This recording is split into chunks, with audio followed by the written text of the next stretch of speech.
Hey everybody, welcome back to another Top 5 Rundown. So this week, my special guest is my sometimes co-host, Holly.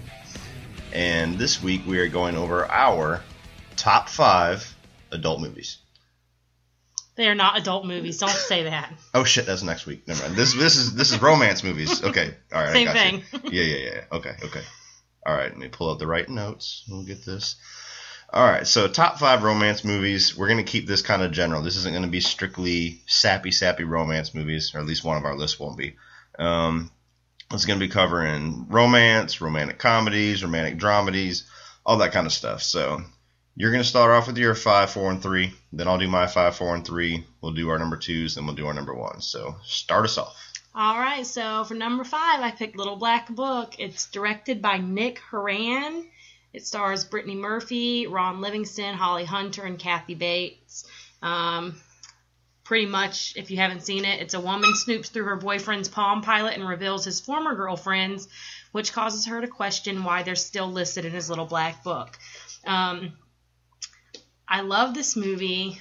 It's got Brittany Murphy in it. I've always loved her. I miss her terribly. But I feel like everyone at some point goes through that little point where they dig up dirt. As far as if it's not snooping, it's asking little questions or saying, well, who's this girl, or who'd you go to prom with, stuff like that, like things you don't really want to know the answer to, and then sometimes you find the answer and it's really upsetting. At what point was that for me? What?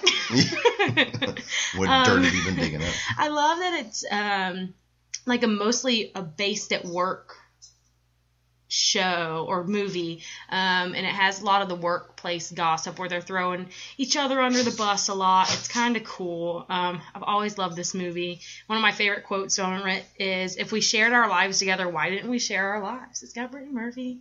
I love her. So that's my number 5. Yay! Never seen it. That will change. Moving on to number 4. Number 4. Ooh, this should really be my number 1, but it's number 4. Okay, so Dirty Dancing, directed by Emile Ardolino. Ardolino. I don't know how to say their name. Emile Ardolino. It stars Patrick Swayze and Jennifer Grey. And of course you've seen this. It's spending all summer at a Catskills resort with her family. Frances Baby Houseman falls in love with the camp's dance instructor, Johnny Castle. It has Patrick Swayze in it, so every girl loves Patrick Swayze. R.I.P. Patrick Swayze. I love the 60s setting. It's really, it's not like today's comedies or romance movies or anything. It's got some funny and like sad parts in it. I like it. I know they go into classism and all that kind of stuff, and it's deeper than just a sappy romance movie. It is. Like, her dad doesn't like the guy she's seeing. He turns out to be a great guy, but the dad really likes the sister's boyfriend, who turns out to be a sleazebag, and it just goes to show that, like, money doesn't make a person. My favorite quote from this one is, "Nobody puts baby in the corner." Everybody's seen this movie, and if you haven't, you need to fucking see it, because it's amazing. First time I ever saw that movie was with my grandma, because this was her absolute favorite movie ending. Well, Mama's got a crush on She Patrick was Swayze. All about some Patrick Swayze, Oh, and yeah. I swear, every time I came into the living room and she was watching this movie, it was always the ending scene. I don't know, maybe she just put in the DVD and fast forwarded to the end every time. That's or everybody's whatever. favorite part. But where he does the lift. Yeah, whenever I think it was like the special edition DVD came out or something, my dad bought it for her, and I watched it with her. So It's yeah, such a classic. good movie. I love it. It's kind of like one of the dancing movies. So kind of and cool. Just, a scene from your number 4 is in my number 2. All So right. yes, so is that all you're saying about Dirty Dancing? Yeah, that's all I'm saying about Dirty Dancing. All right, moving on. All right, I feel like this is really going fast. Number 3, While You Were Sleeping. This is something Cody has never seen. I need to make him watch it. I love it. You can watch it while I'm sleeping. Is directed by John Turteltaub.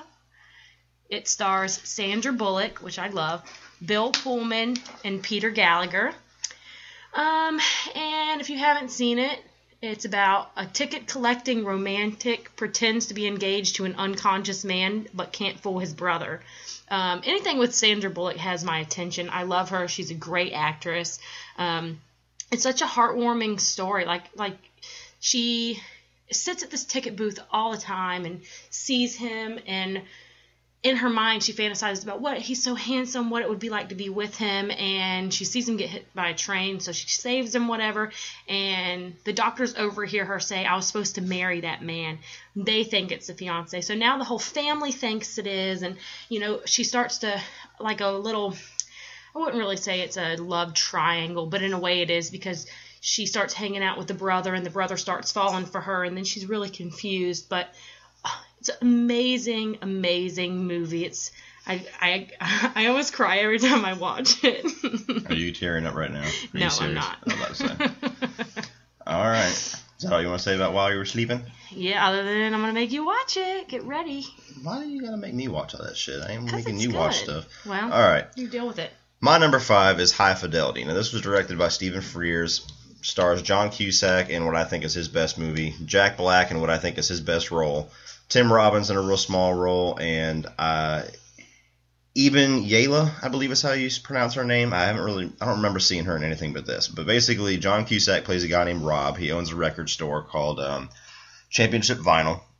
And he's a compulsive list maker, and this movie was meant to be on the top 5 show because the whole fucking movie he's making top 5 lists. It's a bit ironic. Top 5 movie, or it's all music really. Top 5 Marvin Gaye albums, top 5 songs to open up a mixtape with, and top 5 heartbreak songs. Yeah, stuff like that. It's awesome. So basically the whole movie is him recounting his top 5 breakups, including the one in progress. So there's a lot of music stuff in there for us music nerds. John Cusack is really funny, but he's sad at moments, and he plays kind of a dickhead throughout the most part. There's a real music-heavy setting, being that they work in a record store, and one of the girls, played by Lisa Bonet, that he kind of starts a little fling with is like an underground singer, and there's a lot of undertones that it's really music-heavy that you don't really get unless you're a real psychotic music person like me. Like I said, Jack Black's best role, he's really funny in this. This is kind of like his perfect mix of his crazy Jack Black isms, but he's also really funny, and he kind of brings out his music psycho as well, because he's really big into music.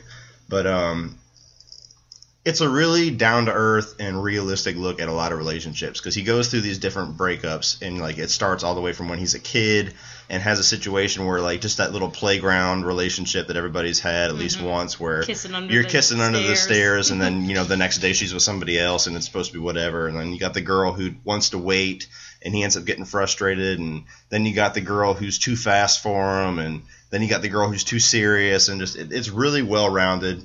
It might not be as relatable for women because it is told through the eyes of a man, but the way he presents the stories of a relationship at first is kind of one-sided, but as he kind of rediscovers these people, he realizes his own hand and why they didn't work out. So it's two-sided by the end of the movie. Yeah, I liked it a lot. We watched it after we made our list on the top 5 last week, and I enjoyed it.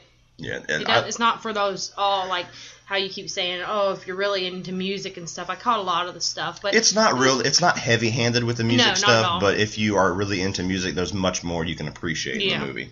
But yeah, so that one's my favorite John Cusack movie. I enjoyed it a lot. That's my number 5. My number 4 is 500 Days of Summer. Now this I did not see for the longest time after it came out because I had no interest in it. I think I didn't see it until after this guy Mark Webb went on to direct Spider-Man, and I was like, I'll give this movie a shot. Everybody always says it's a really good kind of a romantic comedy, and this movie's awesome. It's got Joseph Gordon-Levitt and Zooey Deschanel playing a couple. It's like an offbeat romantic comedy about she's a woman who doesn't believe in true love, and he's kind of the guy who believes in true love, who falls for her. They both work at a greeting card company. They got great chemistry in the movie. It's got this really cool non-linear storytelling where it kind of the way that it tells you at what point in the relationship it puts the number from 0 to 500. So like it'll be like day 24, and then it'll fast forward to like day 457, and like it goes back and forth and shows when they meet to when the relationship's falling apart to when it was really good to when it was not so good. There's a lot of great music. They do a little musical number with a Hall & Oates song that I love. There's really believable barriers in their relationship. There's reasons that he can't quite cope with the relationship that everybody goes through. There's reasons why she has hesitation to let the relationship blossom that everybody goes through at least once. It's real relatable for me because I've dated more than a few girls who act just like her, where they don't let the relationship succeed until I found you. Lucky me. Yeah. Thanks, bitches. Yeah. There's some really devastating lows for Joseph Gordon-Levitt at certain points where the relationship is just detrimental to his whole life, and he's basically like damn near suicidal at some point. But it turns it all around, and it ends on a really sweet and optimistic note. Like, I'm not going to give away what happens, but the last scene in the movie is it's an even mix between, oh, that's really sweet, and oh crap, is this about to go all the way back to the beginning again? So it's like Sour Patch Kids. Yeah, exactly. So sour, sweet, and so gone. 500 Days of Summer is a great romantic comedy. Mm-hmm. Now, kind of on a similar plane, and a relationship doomed. My number 3 is Eternal Sunshine of the Spotless Mind. Now, it's directed by Michael Gondry, stars Jim Carrey in probably his most unique role, Kate Winslet, Kirsten Dunst, Mark Ruffalo, and Elijah Wood. And basically, when their relationship starts turning sour, Kate Winslet gets her memories of Jim Carrey erased in this procedure that this doctor has. So Jim Carrey discovers this, and he goes to start having the process done on him. So the movie is told through his memories as they're being erased, basically. It's very visually stunning, like the way that certain, like he'll be in a room and all of a sudden the walls just start to disappear, and it kind of, it's a real unique exploration of a doomed relationship. It's not just your run-of-the-mill romantic, dramedy. A lot of the visuals kind of, I mean, this is getting real deep with it, but it's kind of a duality. The visuals are part his memories being erased, but it's part also showing his kind of emotional resistance that a lot of people have when they're trying to escape a relationship. All the performances are great. Like, a lot of people say that's Jim Carrey's best performance. Like I already talked about the visuals. It's a really good blend of romance and very low-key sci-fi. And it actually won an Oscar for the original screenplay, which it deserved. And Kate Winslet was nominated for Best Actress. I'm kind of surprised Jim Carrey didn't get nominated that year. But Eternal Sunshine is a crazy, crazy movie, especially if you've only seen Jim Carrey do comedies. It's definitely worth watching. I've never seen it. It's very unique, so it might take more than one watch to really grasp it, because it's a lot to process at once. But once you process it and you give it another chance and you watch it again and you start to understand the things that they're going for, it's a very unique experience. I love movies like that where you can watch it and every single time you see something new, or you learn something new, and you're just like, oh, I didn't notice that before, and I really like it. So that's kind of neat. I'll have to give this one a try. Yeah, we'll watch it eventually. It's definitely an awesome movie. It's one of Jim Carrey's best. So yeah, if you haven't seen Eternal Sunshine of the Spotless Mind, definitely check that one out. Now we will move to your number 2. So start us back off at number 2. My number 2. My Best Friend's Wedding, directed by P.J. Hogan. It stars Julia Roberts, Dermot Mulroney. Okay, I don't know how to say his name. Cameron Diaz and Rupert Everett. And the storyline is when a woman's longtime friend reveals he's engaged, she realizes she loves him herself and sets out to get him only days before the wedding. You women ruin everything. Oh my goodness, let me tell you. Just let the man get married to Cameron Diaz and move on with your life. We can't have that. Come on, Julia Roberts. This is my woman right here. I kind of feel like, and we were talking about it before, how when you have a relationship where you're really close with a person of the opposite sex, a lot of time there's like underlying feelings. Well, there's a line from When Harry Met Sally that sums it up perfectly. He says that a man cannot be friends with a woman if he's attracted to her, because all he wants to think about is fucking her. Yeah, and it's kind of two-sided, because women are very similar as well. They just don't want to admit it. Yeah, I guess you're right. I mean, I feel like it's a down-to-earth movie, I feel like. At some point you always go through this, whether it's like your best friend and, sometimes it's a girl who's like, oh, she's not right for you, and most of the time it's because deep down she has feelings for this person. Same thing for a guy. They might not like their best friend's boyfriend or whatever. I love that there's such a rivalry between Cameron and Julia in it. And, I mean, it's just kind of cool how they go back and forth, and there's a lot of cattiness, all sorts of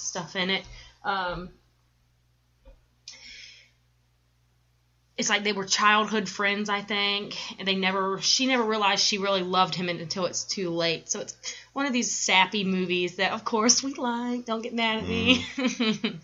And I don't know. I think you said you've seen this one before. I saw this when I was like 5 or 6 years old. Whatever year this came out, this was a really, really, really popular movie when it came out. Mm-hmm. It was a huge hit. Well, it was a huge hit, and if I remember correctly, I think my mom wanted to see it, so my dad rented it after it came out, and we all watched it. So I was way too young to understand it, way too young to appreciate it. Mm-hmm. I honestly don't remember anything about it. I think it was one of Cameron Diaz's like second or third movie. Oh man! So she was really, really new. So she was kind of the new hot chick on the block, basically. Is whenever. That's the reason your dad saw it. Probably. He probably saw the mask and said, "Ooh, that girl's in it." Ooh. So yeah, I don't remember much about it, but I have seen it technically. When we were writing the notes for it, I said, "Oh man, this one makes me cry." And if there's a bottle of wine in front of me, it's done. So after the baby, we will definitely have a bottle of wine and we'll sit on the couch and watch my best friend's wedding. Riley, take your time, please. Come on out, I'm ready to drink. Mm-hmm. So my number 2 is a movie that I had absolutely no interest in, and I don't remember exactly what made me finally put it in. I don't know if I was bored or if somebody told me it was good and I just absolutely had no preference on what to watch. It was one of those I don't give a fuck, just put something in front of me nights. Crazy Stupid Love. Now, it's directed by Glenn Ficarra and John Regwa. Wow. John Regwa. Stars Steve Carell, Julianne Moore, Ryan Gosling, and Emma Stone. And Kevin Bacon has a small role as well. And basically, Steve Carell's a middle-aged husband. His life's changed dramatically when his wife asks him for a divorce. His wife is Julianne Moore. So he seeks to rediscover his manhood with the help of his new friend, Ryan Gosling, who he meets in a bar. Mm-hmm. And basically, he learns to start picking up women. And this movie is fucking hilarious. It's very grounded and very real. You know, there's problems in a very long marriage, especially their marriage in this movie. They were high school sweethearts. They're the only people they've ever been with. Oh, gosh. And, the few people out there that have those relationships, you can look at them and see that there's these problems where there's always that curiosity of what else they could have experienced beyond that person. For the most part. Out on a lot. Yeah, not everybody, but everybody always, for the most part, has that little inkling of like, well, what if? So... it's really grounded in bringing those kind of issues to the table. It's grounded in there's a subplot with their son who has a crush on his babysitter that's really relatable to any kid who used to be, or any guy who was babysat by a hot teenage girl. Or any boy who was a teenager, you know what I mean, which is all of us. So...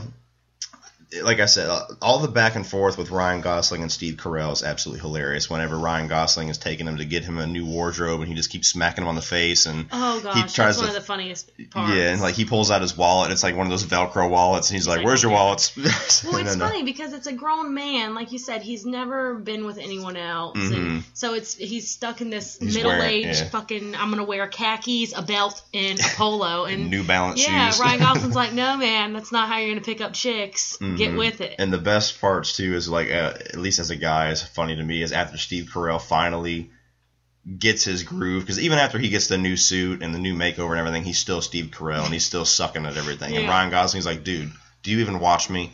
And then whenever he finally nails Marissa Tomei, right when he walks back into the bar after that, it's like a totally changed man. And you're like, yeah, get him! So that movie's fucking great. All the characters are really good. There's a nice little small plot twist towards the end that's hilarious. I love this movie. Like, this is a romantic comedy that I will unabashedly sing its praises. Like, if anybody's talking about best romantic comedies, I'm always going to sing the praises of that movie. So, Crazy Stupid Love, absolutely awesome. You gotta watch it.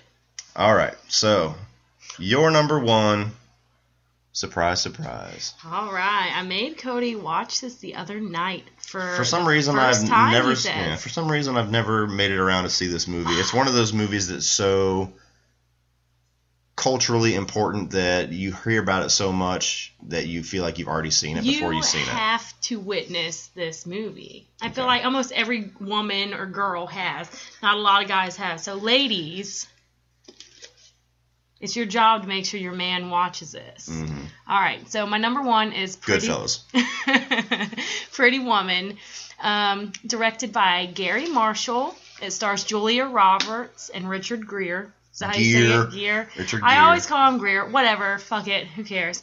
The story centers on a down-on-her-luck Hollywood hooker, Vivian Ward, who is hired by Edward Lewis, a wealthy businessman, to be his escort for several businesses and social functions.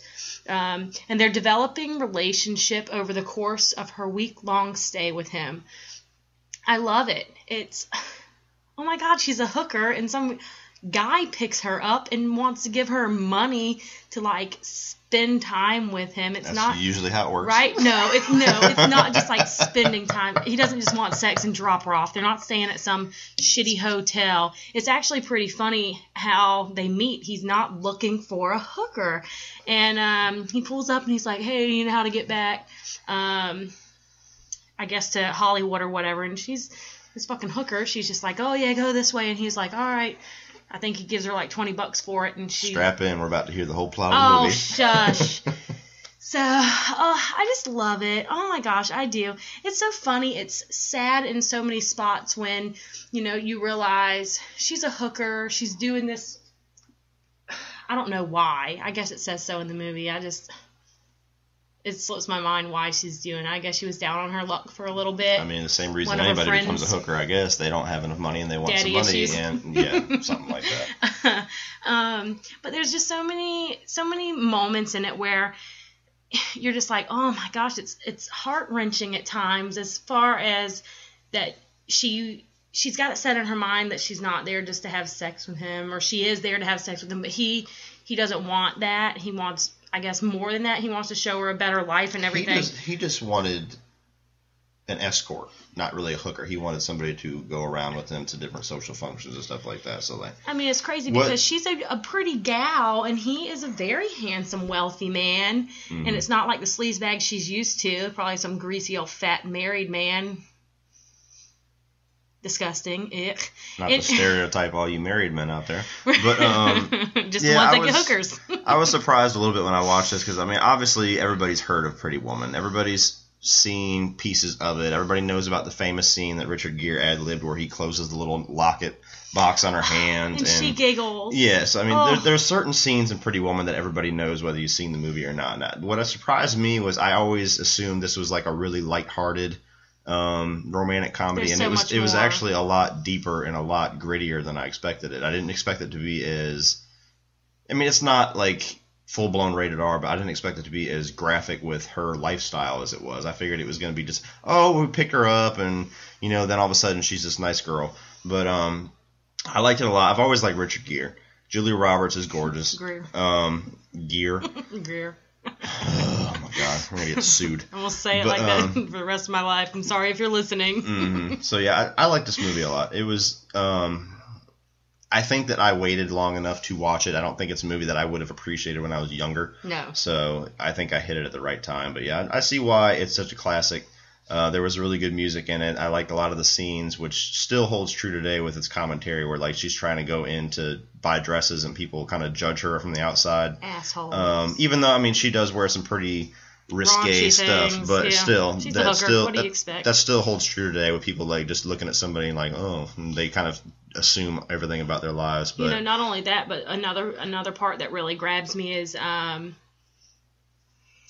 Edward's friend, I guess it's his lawyer in the movie. Yeah, the guy from Seinfeld. I can't think of his name. He comes on to her after he finds out that she's a hooker, and, she doesn't want any part of it. And it just goes to show how far their relationship's gone over just a week. It was supposed to be like a few days or just a night, and then it turned into a week or whatever. Mm-hmm. But like I said, Edward really stands up for her. I think he ends up punching him and ruining a long-lasting friendship or something. But it's kind of, I wouldn't say it's one of those things, all men are pigs type of stuff. But I feel like it's a very relatable movie. Yeah. That's it. That's it? Yeah. Okay. I love it. So I didn't realize until you were reading your number one, but funny enough, both of our number ones involve a guy falling in love with a prostitute. What do you say? All right, so my number one, obviously, True Romance. I mean, it's got romance in the name. You can't have True Romance not being your number one. Exactly, and it's true. Yeah, exactly. So Tony Scott directed this. It was written by Quentin Tarantino. It's one of the few movies that Quentin Tarantino wrote that he didn't actually direct. Stars Christian Slater, Patricia Arquette, James Gandolfini, Dennis Hopper, Christopher Walken, Val Kilmer, Michael Rappaport, Brad Pitt, Gary Oldman, Tom Sizemore. Need I say more? Awesome cast. Christian Slater is basically a comic book nerd. He's an Elvis fanatic. His name's Clarence, and Patricia Arquette plays this prostitute named Alabama. And they meet at a movie theater, and they fall in love. So Clarence breaks the news to her pimp, played by Gary Oldman in one of his best roles as Drexel. And things go south very quickly, and he ends up escaping, and with what he thinks is a suitcase full of her clothes to start their new life ends up being a suitcase full of cocaine. Dun, dun, So dun. then, with their newfound love, marriage, they decide that they're going to sell this cocaine to set themselves up for the rest of their lives, not knowing that the mob is after them. So, a lot of crazy things happen in this movie, a lot of classic scenes. One of the best scenes ever put to screen between Dennis Hopper and Christopher Walken. Christopher Walken's got a very small part, but he's one of the most memorable parts in the movie. One of my favorite movies of all time. Not just romance movies, just one of my favorites, period. I always make people watch this movie who haven't heard of it. You were included in that list. Yes, I was. I'm a believer now. Funny enough, whenever I tried to get her to watch this movie, I opened up my Blu-ray case, and the person that I lent it to last accidentally switched the movie, so then I had to buy the movie again. I was that dedicated to get her to watch this. It was worth and just it. like the title says, this portrays true romance, not that sappy tearjerker stuff that's in a lot of movies that's very fake, and real life is not like that. Well, I mean, yeah, exactly. So this is real life romance. You know what I mean? I mean, there's a lot of quotes in here. I assume that a lot of these are written and they're not changed at all from Quentin Tarantino's writing because he's an awesome writer. But there's like a quote where Alabama's monologuing, and she says, "I kept asking Clarence why our world seemed to be collapsing, and he'd say, 'That's the way it goes, but don't forget it goes the other way too. That's the way romance is. Usually that's the way it goes, but every once in a while it goes the other way too.'" So just that quote right there just encapsulates how real life romance goes. They play a great couple. Their chemistry is great. There's something for everybody in this movie. There's the sweet romantic moments. There's hilarious moments. It's kind of darkly hilarious, but like the scene that I was talking about with Dennis Hopper and Christopher Walken is fucking hilarious. Is that the one when they're in the trailer? Yes, exactly. Okay. Brad Pitt plays a small role where he's like a stoner who's a scene stealer, and he came up with all that stuff on the spot where he would kind of act that way. And actually, Pineapple Express was a movie that was basically written to be an action movie for that character. It's actually funny because it's like the whole story pretty much is just him being stoned, sleeping on someone's couch. He's just on the couch. Eating Cheetos and shit. Exactly. So there's mob people, there's cops, there's big studio execs that get involved. I mean, there's just, you can tell that this is Quentin Tarantino's writing because like the characters that are in this are straight out of a Quentin Tarantino movie. They're all crazy. They're all wildly rounded, loosely tied together through these ridiculous events. It was originally written to be told in a non-linear format like Pulp Fiction was, but Tony Scott made it go linear. There's awesome music in this movie. I love all the Elvis references, which Val Kilmer actually plays. You can't really tell it's him, but he is basically inside Clarence's head as Elvis. So like whenever Clarence has a moment of reflection, Val Kilmer's in the background playing Elvis, basically telling him like he's his best friend, kind of like in the Preacher comics when he thinks about John Wayne, for those of you comic nerds out there. It's kind of funny because it's like when he's by himself is when you see him, and it's kind of like the angel and the devil on his shoulder, except for it's friggin' Elvis. Exactly. James Gandolfini plays a great mobster in this. I mean, I can't sing the praises of True Romance enough. If you have not seen it, which you should have, pick it up. It's on Blu-ray. It's probably on Amazon Instant Video or Netflix somewhere. This is a great movie to watch as a couple. It's violent, but it's not like absolutely ridiculous stomach churning violent. No, not at all. It's very real. So True Romance is my number one. Like I said, number one romance movie, and easily in my top 10 favorite movies of all time. So funny enough, like I said, both of our number ones involve hookers. I just love it. All mine are kind of like sappy stories, and all Cody's are kind of like these deep reflective breaking up videos and all sorts of crazy shit. I like the real life. Yeah, I like the real life stuff. I'm an optimist. He's a pessimist. Yeah, there's a movie Don John, directed by Joseph Gordon-Levitt and written by him, where it portrays that, where he sees all the relationships through porn, which isn't exactly. Oh my god. Well, listen, he sees all that stuff through porn, and then his girlfriend sees it all through the romance movies, so he can never match up to any of these Channing Tatum types. And I guess neither can she. She's not a flexible acrobat. Yeah, well, she's Scarlett Johansson, so I mean, he makes some exceptions. I hate her. All right, guys, that was our top 5 romance movies. Hopefully you like these episodes where I kind of have guest stars here and there. Let me know what you think below. Go ahead and like and subscribe on YouTube and SoundCloud. Leave any comments, questions, or your own thoughts on these movies or your own top 5 romance movies in the comment sections. We'll be here next week with another top 5, and look out for the first episode of Alter Egos coming this Friday.